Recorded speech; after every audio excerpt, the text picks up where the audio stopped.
مرحبا بكم أعزائي التلاميذ المستوى الجدع المشترك العلمي بيوف. في هذا الدرس هو les actions mécaniques. Donc dans cette vidéo on va voir l'exemple d'action mécanique. Donc la question qui se pose, c'est quoi une action mécanique? Donc une action mécanique, c'est un effet entre qui et qui. Donc c'est-à-dire entre un acteur et un receveur. Donc c'est-à-dire بين المؤثر والمؤثر عليه. Donc باش تكون عندنا une action mécanique, on a un acteur et un receveur. Qu'est-ce qu'elle va faire cet acteur sur le receveur?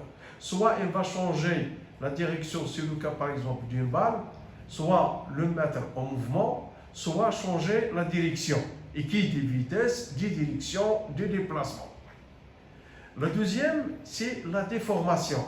Donc il n'y a pas de mouvement, la vitesse est nulle, mais on modifie la forme, soit d'un ballon, soit d'un ressort ou autre. Soit le maintenir en équilibre, c'est-à-dire il n'y a pas de mouvement, on est en train de chercher la position d'équilibre. Toutes ces actions, que ce soit en équilibre, soit de déformation, soit de changement de direction, sont des actions mécaniques. On les appelle actions mécaniques. Maintenant, on passe aux actions mécaniques ou bien aux forces. C'est quoi les types de forces? Soit on a une force à distance ou bien une force de contact.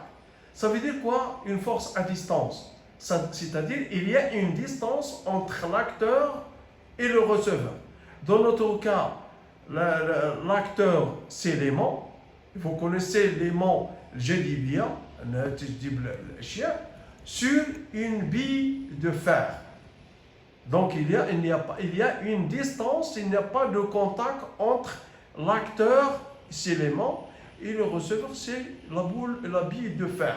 Donc il y a une distance, soit on appelle une action mécanique. Un autre exemple d'une force à distance, c'est le poids. C'est l'action de la Terre sur un corps. Il n'y a pas de contact entre l'acteur, c'est la Terre, sur un objet quelconque. Il y a une distance entre eux, c'est-à-dire qu'il n'y a pas de contact. Contrairement à la force de contact, c'est-à-dire qu'il y a un contact entre l'acteur et le receveur. C'est le cas par exemple d'un livre, comme vous voyez sur la figure, un livre qui est posé sur une table, donc il y a un contact, il y a une surface de contact entre l'acteur c'est le et la table. Donc là, c'est un type de contact. On va voir les types. Les types, on a le type de force de contact. On a dans la force de contact, on a soit localisée, soit répartie. Ça veut dire quoi localisée? C'est-à-dire, il y a l'intersection entre l'acteur et le receveur est un point. C'est le cas par exemple d'une ampoule qui est suspendue à un fil. Donc le point de contact il est ponctuel, c'est-à-dire l'intersection entre l'acteur et le receveur est un point. Donc on l'appelle, on a une force de contact qui est localisée. Lorsque il s'agit de l'intersection entre l'acteur et le receveur est un point, on dit qu'il s'agit d'une force de contact localisée. Passons maintenant à répartie. Répartie, ça veut dire que la surface, que l'intersection entre l'acteur et le receveur est une surface, comme vous voyez sur la table. L'intersection entre le livre et la table, c'est toute une surface. Comme vous le voyez là, la surface de contact est une surface. Dans ce cas, on dit qu'il s'agit d'une force de contact répartie.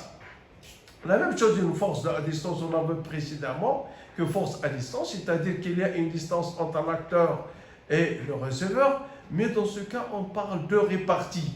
Ça veut dire que toutes les forces à distance sont réparties, c'est-à-dire c'est une surface, c'est la surface qui est entre l'acteur et le receveur. Donc c'est une distance, toute la surface commune dans le cas d'une force à distance. Donc là, on va passer à autre chose, c'est la force intérieure et force extérieure. Quand est-ce qu'on dit que les forces elle est intérieure et quand est-ce qu'on dit que les forces sont extérieures? La force est dite intérieure si le corps qui exerce cette force et celui qui l'a subie appartient au même système.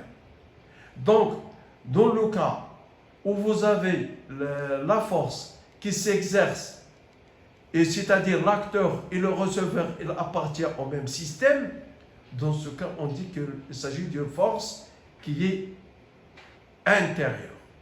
Mais si si le corps qui exerce cette force et celui qui l'a subie n'appartient pas au même système, on parle d'une force extérieure. Et la classification des forces exige la définition d'un système étudié. Lorsque vous allez faire le bilan des forces, vous allez définir en premier lieu quel est le système étudié. Et dans ce système étudié, c'est lui qui va classer est-ce qu'il s'agit d'une force intérieure ou bien d'une force extérieure. On va voir cet exemple. C'est le cas par exemple d'une canne. Vous avez la canne à pêche. La canne à pêche, elle est composée de deux objets. La canne en premier lieu et aussi le fil. Si on considère la canne plus fil comme système étudié, donc les forces qui s'exercent entre la canne et le fil, si le système étudié et la canne plus fil, dans ce cas, il s'agit d'une force intérieure. Ce sont des types de forces intérieures. Mais lorsque vous considérez, si on considère seulement la canne, donc la force qui s'exerce sur le fil est une force extérieure. Donc c'est ça. Si le système étudie la canne plus fil, la force exercée par le fil sur la canne est intérieure. Et si vous considérez seulement la canne, donc la force qui s'exerce sur le fil, c'est une force extérieure. Si le système étudie la canne, la force exercée par le fil sur la canne est extérieure. Et si le système étudie la canne plus fil, la force exercée par le fil sur la canne est intérieure. Et c'est là pour vous donner un aperçu sur les forces intérieures et les forces extérieures. Et c'est la nature du système étudié qui précise pour savoir est-ce qu'il s'agit d'une force intérieure ou bien d'une force extérieure. Maintenant, on va passer aux notions très importantes, ce sont les caractéristiques d'une force. Et vous avez vu ça l'an dernier, en troisième année collège. Donc, les caractéristiques d'une force. Quelles sont les caractéristiques? Vous connaissez, c'est le point d'application, c'est la direction, c'est le sens et l'intensité. Maintenant, on va détailler chacun de ces caractéristiques. C'est quoi le point d'application? Le point d'application, il correspond au point de contact entre l'acteur et le receveur. Vous venez de taper un ballon avec un pied. Donc là, le point de contact, c'est le point où s'exerce la force. Donc il est en train de taper celui-là et le point d'application. Le point d'application, il correspond là où le point où on exerce la force. Ça, c'est le point d'application. Donc dans certains cas, par exemple dans le cas de l'action de la pesanteur, donc c'est le centre de gravité de l'objet. Soit il est réparti, dans la majorité c'est réparti, et au centre de gravité de l'objet pour les forces à distance. C'est le centre de gravité les objets à distance. Parce que dans le cas des forces réparties, c'est le point d'application, c'est le point d'intersection entre l'acteur et le receveur. Mais dans le cas des forces à distance, c'est le centre de gravité de l'objet, c'est-à-dire, ou bien le centre de contact. C'est le cas, par exemple, on va le voir dans le cas de la réaction, c'est le centre de gravité de la surface de contact entre la force de contact répartie. Maintenant, on va passer au sens. Le sens, vous avez appliqué une force. Vous avez appliqué une force sur un objet, comme vous voyez sur ce schéma-là. Donc, ce sens, il a tapé le ballon soit vers la droite, soit vers la gauche. Donc, parce que dans la direction, il peut être horizontal, il peut être vertical, il peut être oblique. C'est la direction où on a tapé le ballon. Sous l'action d'une force, un objet peut se déplacer d'un point vers un autre. On dit que la force qui s'exerce a un sens. C'est le sens de l'application. C'est le sens où on a appliqué la force. Donc le sens de la force est celui du mouvement qu'il crée. Donc c'est c'est le sens pour lequel la force est exercée. Soit on a poussé une voiture vers le bas, vers l'avant ou vers l'arrière. Ça, c'est le sens de la force. Mais la force, la direction, la force peut s'exercer en général sur toutes les directions, soit verticale, soit horizontale, soit oblique. Et on précisera l'an. Et ce que vous devez comprendre, c'est que la direction, il va avec le sens. Avec le sens. Maintenant, le dernier point de caractéristique, c'est l'intensité. Si l'intensité, une force peut se manifester grandement ou faiblement. On dit qu'il possède une intensité. L'intensité d'une force est une grandeur mesurable. Mais c'est une grandeur mesurable qui s'exprime en newton dans le système international et se mesure à l'aide d'un dynamomètre. C'est le dynamomètre qui permet la mesure de l'intensité d'une force et qui est exprimée en newton. À ne pas oublier dans le système international, c'est le newton. Si on exprime par exemple le poids, vous connaissez que le poids P est égal à mg, donc m est en kilogrammes et g c'est l'accélération de pesanteur, c'est mètre par seconde carré et donc g c'est newton par kilogramme, donc parce que c'est l'intensité de pesanteur, donc la force, l'intensité de la force est exprimée en newton. Donc, maintenant, je vais passer à une autre notion, c'est la notion de pression. C'est quoi une pression? Vous entendez parler de la pression de l'air, la pression atmosphérique, etc. Donc, la pression, c'est une force exercée sur une surface. C'est une force exercée sur la surface. Généralement, dans le système international, cette pression, elle est exprimée en Pascal. La force, comme vous le connaissez, elle est en Newton. Et la surface S, elle est en mètres carrés. Je m'excuse. Arrête. Elle est en mètres. Les unités de pression, c'est le Pascal, PA, noté PA, le bar, BAR, l'atmosphère, c'est ATM, le centimètre de mercure, c'est centimètre de HC. Donc la pression, ce que vous devez savoir, c'est la pression, c'est une force exercée sur une surface. On prend par exemple le cas d'un barrage, la masse d'eau exerce une force sur une surface,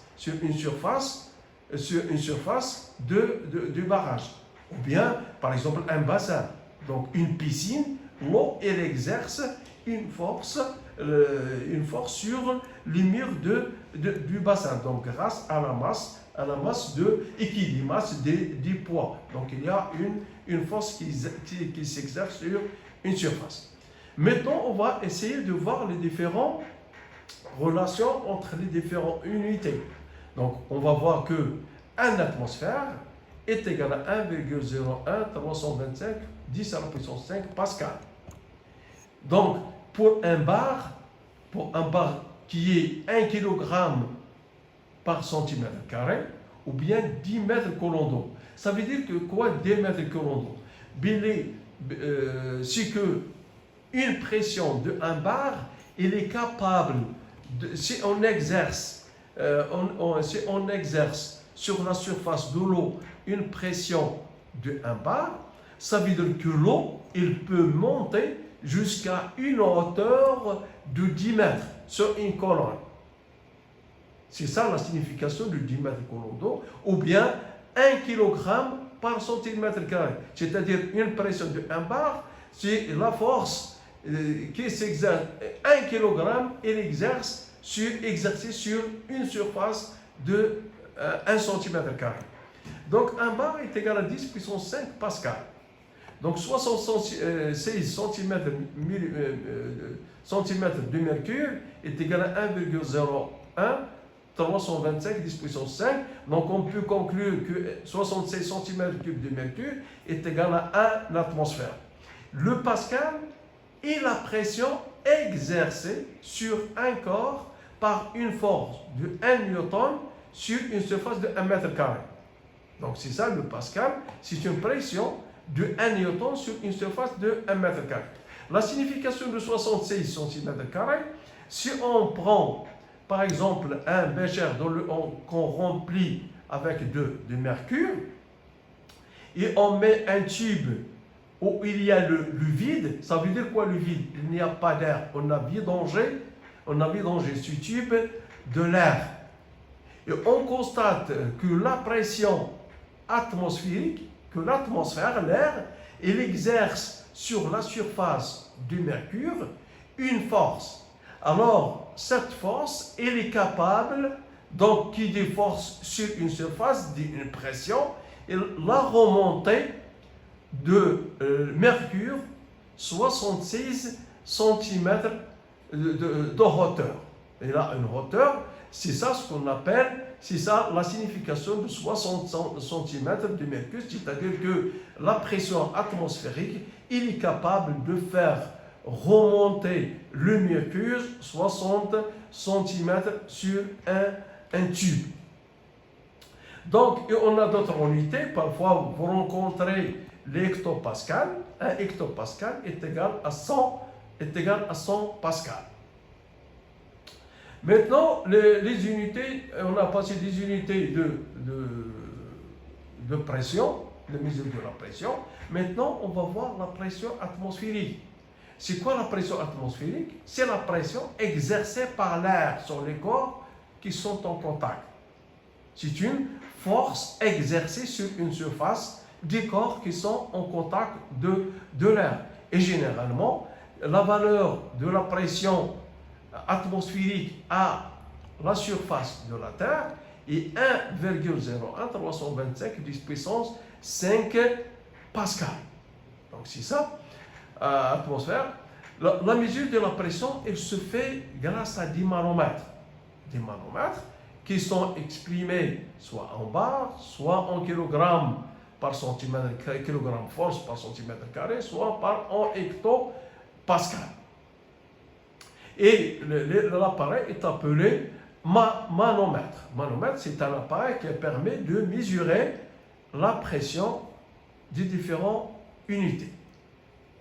Et merci de votre attention.